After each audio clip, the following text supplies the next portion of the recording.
Welcome to the Slop Temple. We pray this video helps.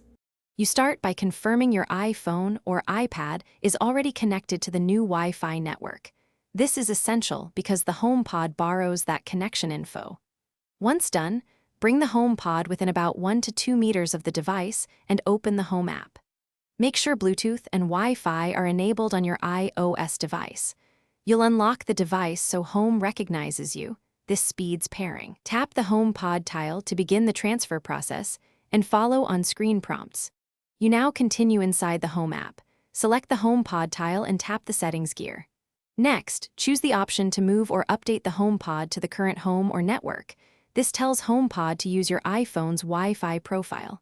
When prompted, tap Use this iPhone's Wi-Fi to grant the credentials. This happens securely and requires no password typing. Wait while the Homepod applies settings. The light pattern may pulse. If asked, enter your Apple ID password to confirm. You finish by waiting for the chime and verifying the Home app shows the Homepod as connected to the new network. That confirms success.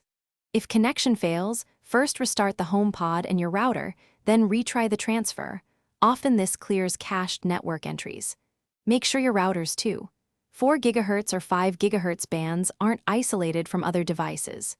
If problems persist, reset the Homepod and set it up again. But treat reset as the last resort because it removes settings. Thanks for watching. Consider subscribing if we helped you.